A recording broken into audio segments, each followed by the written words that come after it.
Sema amina na utabarikiwa. Sasa watu wengi wanachelewaga hapo, wakija wengine hawahitaji hata toba.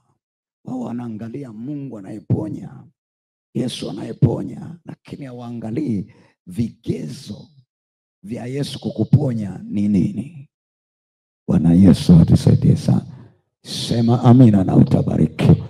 Lakini tuelewe, Yesu anahitaji watu wanyenyekevu ambao watamtafuta kwa kuweka misingi iliyo salama kwao kwa ajili ya Yesu Kristo. Sema amina na utabarikiwa. Kwa hiyo ni lazima tuende mbele za Bwana kwa moyo wa toba.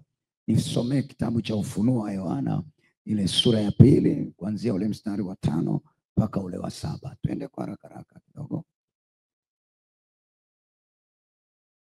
Nisomee kitabu cha Ufunuo wa Yohana ile sura ya 2 mstari ule wa 5 mpaka ule wa 7. Kitabu cha Ufunuo wa Yohana sura ya 2 mstari wake wa 5 mpaka wa 7.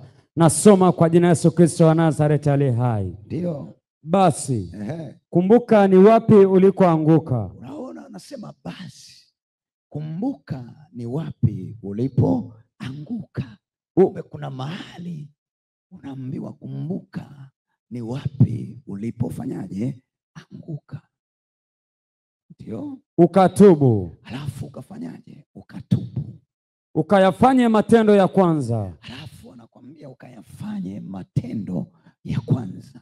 Lakini usipofanya hivyo, unasikia, usipofanya hivyo, naja kwako, nami nitakiondoa kinara chako katika mahali pake. Na anapokuja kuna kitu anakuja kufanya, anakuja kuondoa kinara, yani kibali cha kwako na Mungu.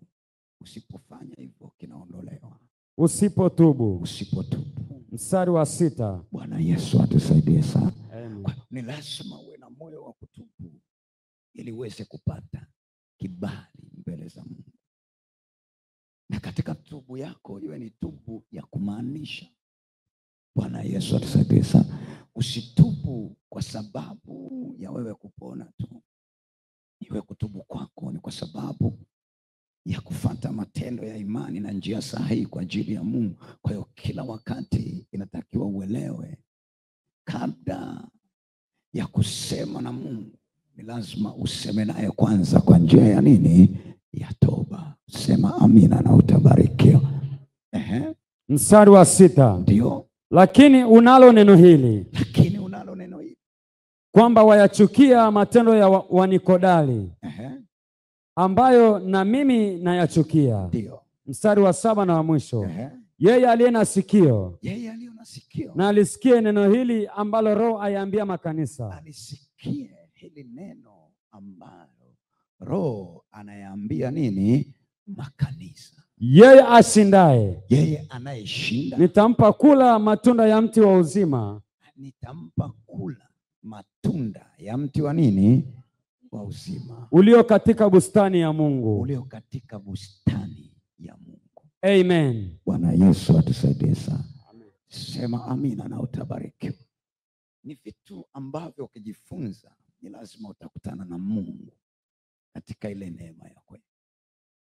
Usipoona matokeo kwa wakati katika kila hatua unayomtafuta Mungu, amen, chunguza, je, unapita njia zile ambazo Mungu anahitaji upite?